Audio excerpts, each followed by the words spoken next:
Hello, everybody, and welcome to Books of Blood. My name is John, and tonight I've got a review of Slaves to Gravity, and this is by Wesley Southard and Summer Cannon.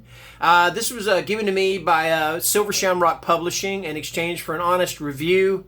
And usually I read the synopsis on the back and then I give you my thoughts. But I'm going to do it a little bit differently tonight. I'm going to try to tell you myself what the book is about, a little bit about it, and then I'll give you my thoughts on it. So anyway, you got this woman, her name's Charlie Snyder. And at the very beginning of the book, she wakes up in the hospital, has no idea what's going on. And it turns out what happened was she was in an accident. Now, one thing I'll say about this accident is usually, the doctor will, it'll be like a car crash or something like that.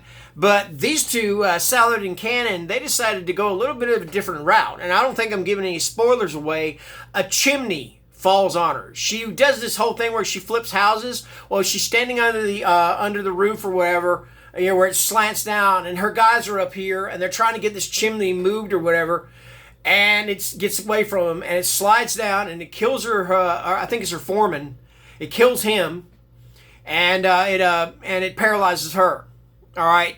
So then she goes through, and it's a pretty thin book, so it tells things pretty quickly. She, goes home after she gets out of the hospital. She's home now, and she's in bed with her husband one night, and she starts dreaming. And she dreams that she's floating, or that she's flying or whatever, And anyway, she wakes up, and she's like up against the ceiling. She literally did float up to the ceiling. And her husband's down there sound asleep, has no idea what's going on, okay? Well, anyway, she discovers that she's got this ability to fly, I'm not talking about just floating, I'm talking about flying. And then she meets this group of people.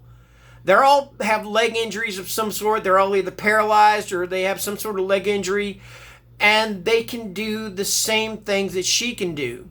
So they all get together and they kind of have these ground rules. One of the rules is make sure you wear goggles. You're flying. You're going to hit something up in the sky. Dress warmly. Wear dark clothes. Only go out at night.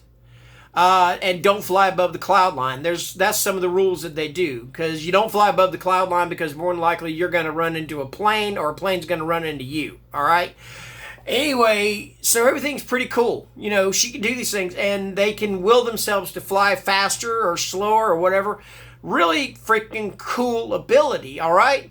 So next thing you know, though, she meets this really odd man. He's wearing this coat, and he opens it up, and he's butt naked underneath, okay? And all of a sudden, he just crumbles. I mean, literally crumbles, and his place is this huge rat. I'm talking about a literal rat, all right?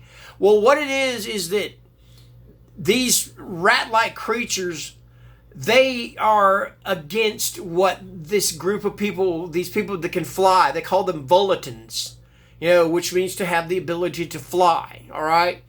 They're against that. They don't want them to be able to do that, all right? So it's kind of this battle between these folks that have this ability to fly and these rat-like creatures that don't want them to have this ability. They want to keep them grounded. They want to keep them enslaved, So it's kind of that battle, And I really enjoyed this story, all right? And there is more to the story, but I don't want to go too far into spoiler territory. But this, to me, worked on so many levels. To me, especially on the horror levels, to me, it was body horror. With the whole thing, her waking up paralyzed and just the changes her body is going through. Again, not going into spoiler territory too much. The rat creatures, in a way, they, look human. The next thing, they crumble. To me, that's body horror also. There's a little bit of extreme horror, some pretty gory parts in this too. Not too many, but a decent amount, fairly decent amount.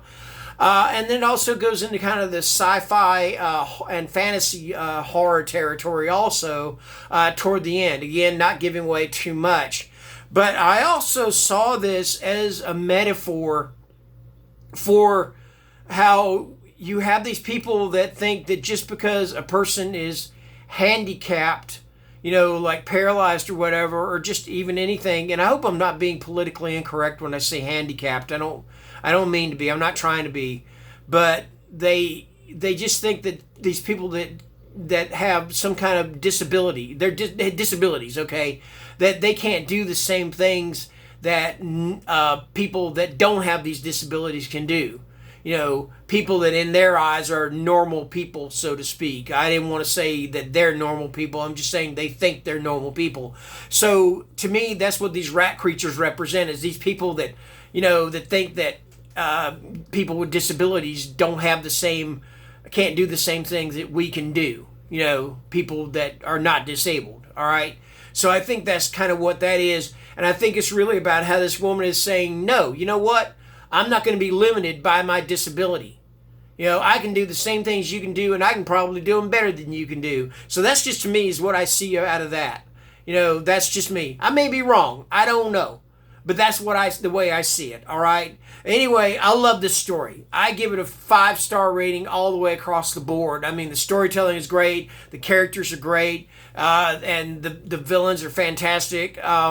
And there's one villain you don't expect to be the villain in the story. It's not really there's one villain in the story. I mean, there's the rat creatures are the villains, but yeah, nobody. I don't think anybody's really one-dimensional in this story. I think they're all pretty well fleshed out.